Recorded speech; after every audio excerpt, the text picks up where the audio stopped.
Hello guys, mag-share lang po ako ng experience. By the way, I'm Jen.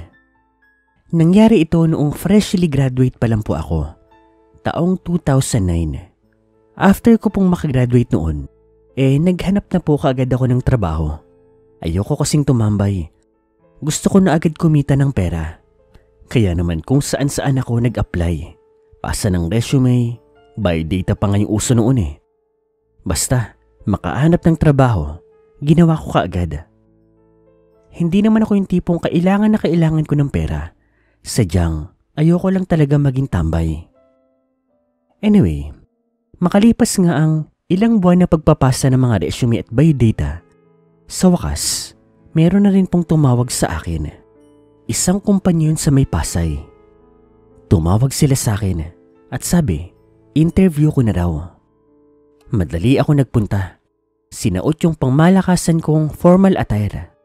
Skirt, long sleeves, tapos may pa-cleavage pa ako. Sabi nila ganun daw yun.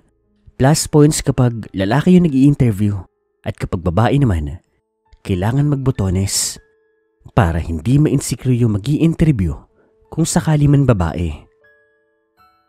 Madali ako nakarating doon sa tinutukoy po na building. Malaki ito, pero napansin ko na parang medyo may kalumaan na. Tapos yung kinalalagyan pa, hindi rin po sa may main road. Nasa parang iskini-iskinita po siya. Nagtataka man, pero mukha namang safe kaya nagpatuloy po ako. Pagpasok ko po dun sa ibaba, tinanong kaagad ako ng guard. Sinabi ko naman kako na may interview ako. Binigay ko yung pangalan ko at nakita ko naman na nandoon ako sa may listahan. Tinuro po sa akin ng guard. Nasa may 7th floor daw. Doon na lang ako magtanong sa susunod. Sumakay ako ng elevator. Ewan ko.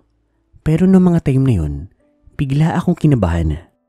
Bukod sa first time ko may interview, ewan ko ba? Parang may bumabagabag sa akin. Nang makarating ako sa may 7th floor, paglabas ko pa lang ng elevator, mas lalong dumagundong ang dibdib ko. Nag-iba na kasi ang ambience. Napakadilim po ng paligid. Yung hallway, ang dilim-dilim. Walang ilaw. Ang liwanag lang na meron doon nagbumula po sa kandila na nakasabit sa mga dingding. Kakaiba na rin po ang mga disenyong nandoon. Para po siyang gothic. Parang makaluma.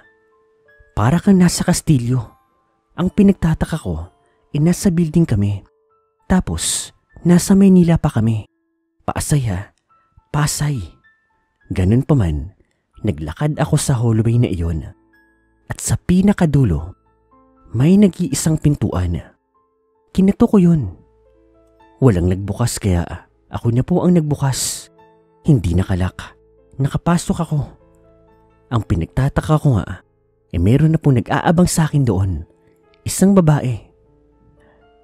Maligayang pagdating, Binibini Jen. Napalingon pa ako sa likod, sa harap, sa tabi. Ako lang talaga ang nandoon. Ako ang tinutukoy. Sandali po. Ito po ba yung inaplayan kong kumpanya? Yung ano po? Tama ka. Ito po yun. Halika, pumasok ka.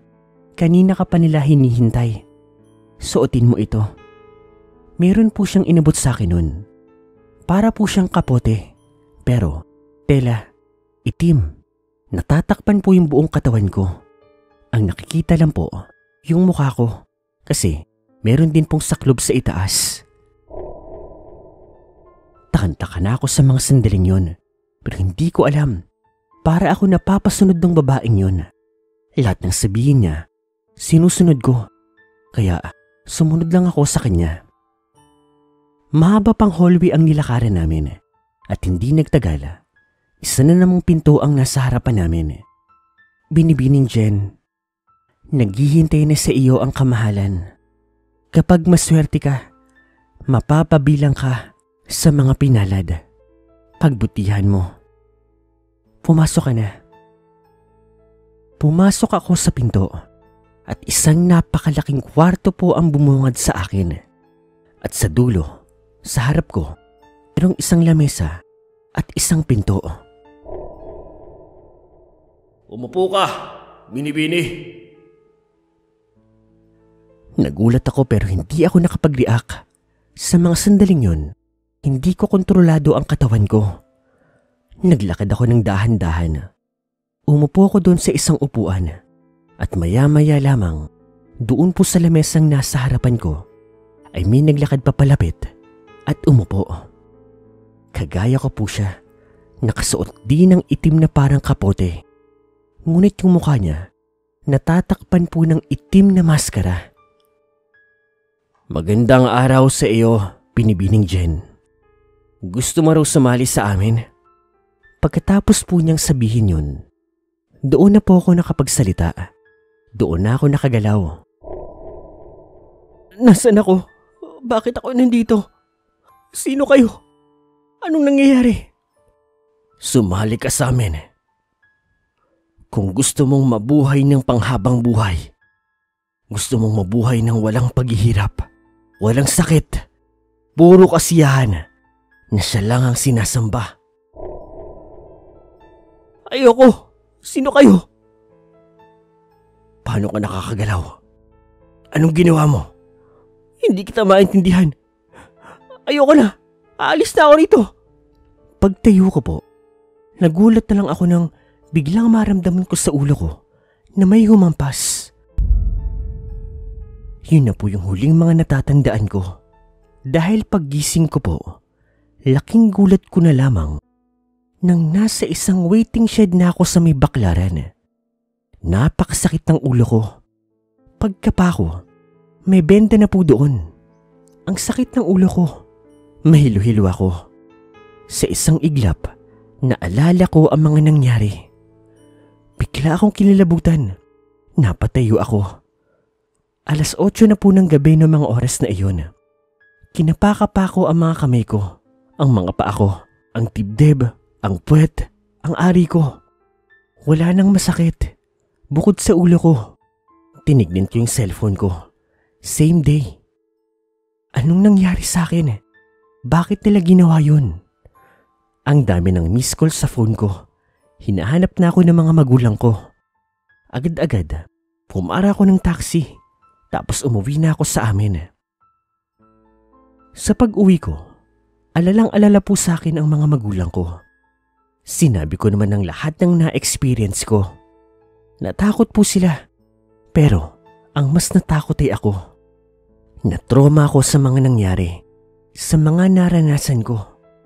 Pero ang pinagtataka naming lahat, paano ako nakawala doon sa lugar na yon? Sa pagkakataon na yon, lumapit na ang lola ko.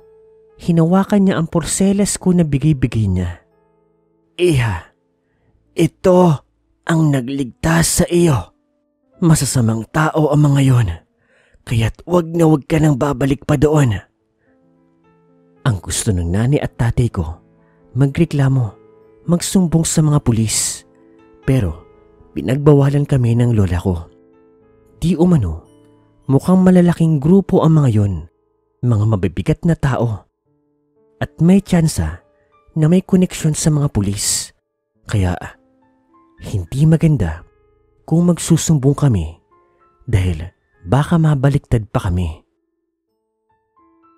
Pinayuhan ako ng lola ko na umuwi muna ako ng probinsya.